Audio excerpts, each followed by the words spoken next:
नमस्कार दोस्तों, एक बार फिर से स्वागत है आप लोगों का मेरे YouTube चैनल पे। मेरा नाम है लकी और आप देख रहे हैं NCERT समरी सीरीज़, जो कि इस चैनल पे जो है वो रेगुलरली अभी चल रही हैं। अप्रॉक्सीमेटली हमने 3 चैप्टर जो है पॉलिटी सीरीज़ के कर लिए हैं, जो कि हम क्लास 6 के कर रहे हैं। ठीक है, तो आज हम स्टार्ट करने जा रहे हैं 4th चैप्टर। काफ़ी ज़्यादा इंपॉर्टेंट ये चैप्टर आप लोग के लिए रहेगा एग्जामिनेशन पॉइंट ऑफ व्यू से। और साथ ही साथ मैं आपको बता दूं कि अगर आप लोग नए जुड़े हैं तो प्लीज़ चैनल को लाइक शेयर सब्सक्राइब आपने ज़रूर कर देना है, क्योंकि मैं बहुत मेहनत करने की कोशिश कर रहा हूँ। राइट, तो चलिए स्टार्ट करते हैं। हमने इससे पहले जो है वो गवर्नमेंट के बारे में पढ़ा था, जो कि हमने 3rd चैप्टर में पढ़ा था।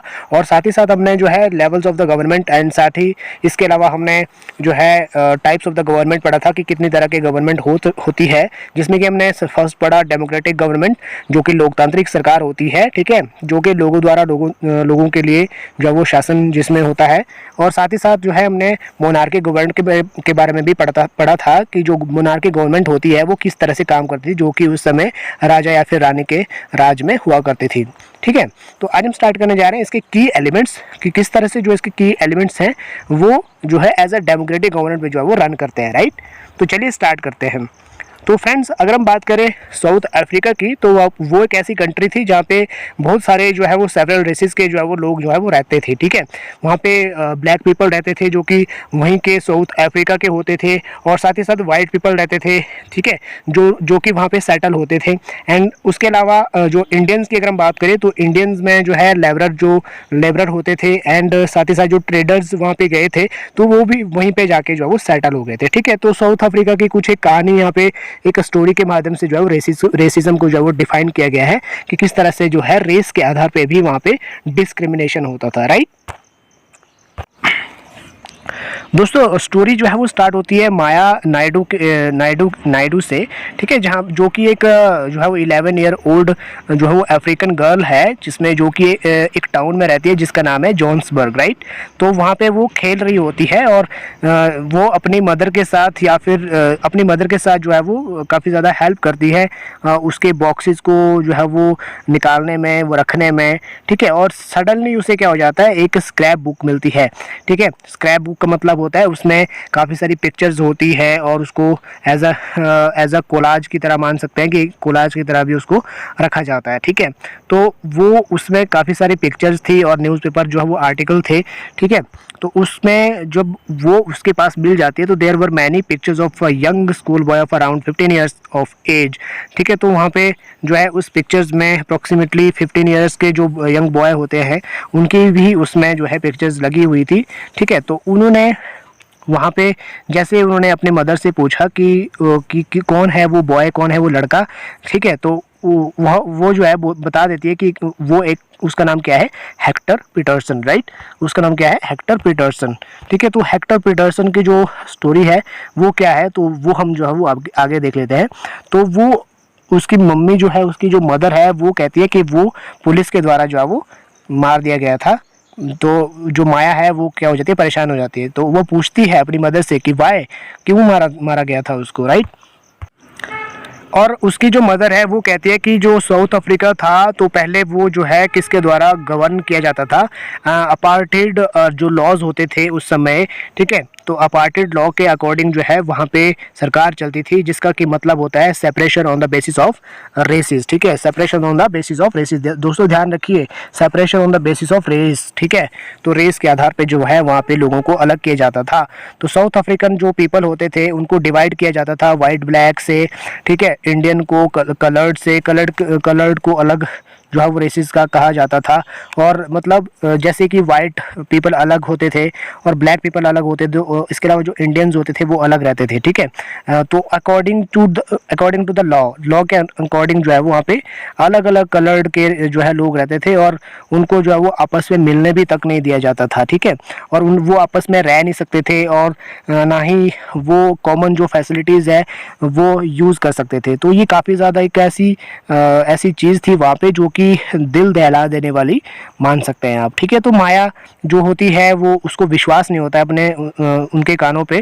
ठीक है, जो वो सुनती है, ठीक है, उनको विश्वास बिल्कुल भी नहीं होता है। तो वो सोचते कि वहाँ पे कितने सारे एंग्री पीपल रहते होंगे, वो इस तरह से जो अपार्टेड जो लॉज हैं उसके अकॉर्डिंग जो है उनको लोगों के ऊपर जो वो फोर्स किया जाता है। तो वो माया से पूछती है कि उस समय जो लोग होते थे हॉस्पिटल्स भी कैसे कैसे होते थे, सेपरेट होते थे, ठीक है। तो उनकी जो एम्बुलेंसेज होती थी वो भी अलग होती थी, ठीक है। मान के ये चलिए कि जो वाइट पीपल होते थे उनके लिए जो एम्बुलेंस होती थी वो वेल इक्विप्ड होती थी, मतलब उसमें प्रॉपरली जो है सामान होता था मरीजों के लिए। लेकिन जो ब्लैक पीपल होते थे उनके लिए इस तरह का कोई भी प्रावधान वहाँ पे नहीं होता था। तो हॉस्पिटल के आधार पे भी उनको जो है वो बांट दिया गया था। और साथ ही साथ वहाँ पे ट्रेन, बसेस, ये सारी जो है वहाँ पे जो है वो अलग अलग होती थी, ब्लैक पीपल के लिए अलग, वाइट पीपल के लिए अलग। तो सोच सकते हैं दोस्तों किस तरह से जो है वहाँ पे सेपरेशन होता था और किस तरह से भेदभाव होता था, ठीक है। इवन वहाँ पे जो बस स्टॉप है वो भी बहुत ज़्यादा डिफरेंट होता था, ब्लैक से वाइट, ब्लैक पीपल का अलग होता था, वाइट पीपल का जो है वो अलग होता था, ठीक है। जो नॉन वाइट पीपल होते थे वो उनको वोट देने का अधिकार भी नहीं था, ठीक है। तो उनका जो है, उनकी जो कंट्री है वो वाइट पीपल के पास जो है वो क्या करते थे, उनकी जो ज़मीनें होती थी उसके पास वो काम करते थे, ठीक है। जो नॉन वाइट पीपल्स हैं वो क्या करते थे, उनके पास जो है वो ज़मीन ही नहीं होती थी। और इसके अलावा काफ़ी सारी चीज़ें ऐसी थी वहाँ पे जो कि वाइट पीपल को उनसे जो है वो डिफ्रेंशिएट करती थी, ठीक है। तो one black ownership was the south western township Soweto. Hector Peterson lived here and his classmate joined the protest against learning and Africans language in the school, ठीक है। तो लैंग्वेज के आधार पे भी वहाँ पे डिस्क्रिमिनेशन किया जाता था। तो हेक्टर पीटरसन जो है वहाँ पे जो रहता था, उसके जो क्लासमेट्स हैं उसके साथ जो है उन्होंने क्या किया, प्रोटेस्ट ज्वाइन किया, ठीक है। क्योंकि जो वहाँ के जो लोग होते थे वो अपनी ही भाषा को वहाँ पे इम्प्लीमेंट करना चाहते थे, लेकिन जो हेक्टर था और उसके जो क्लासमेट्स थे या फिर उसके जो साथ के स्टूडेंट्स थे, वो उनको जो है वो भाषा जो पसंद नहीं आती थी, राइट। उनको वो भाषा जो है वो पसंद नहीं आती थी और वो ना ही इंटरेस्टेड होते थे उस भाषा को बोलने के लिए। लेकिन उन्हें जो जिस भाषा में इंटरेस्ट था वो भाषा थी ज़ुलू लैंग्वेज, ठीक है। तो जो साउथ अफ्रीकन जो पुलिस है उन्होंने क्या कर दिया, जो प्रोटेस्टर्स होते हैं, ठीक है, उनको जो है वो भीड़ के बीच जो है उनको मार दिया, ठीक है। तो वहाँ पे जो है उस भीड़ में जो है हेक्टर की जो है मृत्यु हो जाती है। दिस वाज ऑन 16 जून 1976, ठीक है। तो उस समय कौन सी डेट होती है, 16 जून 1976, राइट। तो उसमें जो अफ्रीकन नेशनल कांग्रेस थे, उस ग्रुप में जो लोग होते थे उन्होंने स्ट्रगल किया अपार्टेड जो लॉ होता था उसके अगेंस्ट। और वहाँ पे उभर कर जो चेहरा आया वो था नेल्सन मंडेला। उन्होंने अपार्टेड जो लॉ था उस सिस्टम को जो है वो सेवरल ईयर तक उसके लिए जो है वो फाइट उन्होंने किया, ठीक है। फाइनली उन्होंने वो उसमें सक्सीड भी हो गए।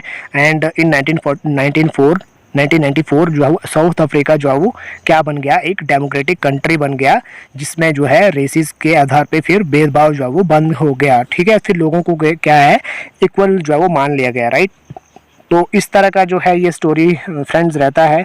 और तो आई होप ये वीडियो आपको अभी थोड़ा सा मतलब आपको समझ तो आया ही होगा, ठीक है। तो चलते हैं नेक्स्ट वीडियो मिलते हैं आपको, क्योंकि आज हमने सिर्फ स्टोरी पढ़ी है। कल से हम करेंगे टॉपिक स्टार्ट, किस तरह से जो है वो डेमोक्रेटिक पार्टिसिपेशन होता है गवर्नमेंट में और किस तरह से लोग जो है वो एज अ लीडर जो है वो रिप्रेजेंट करते हैं।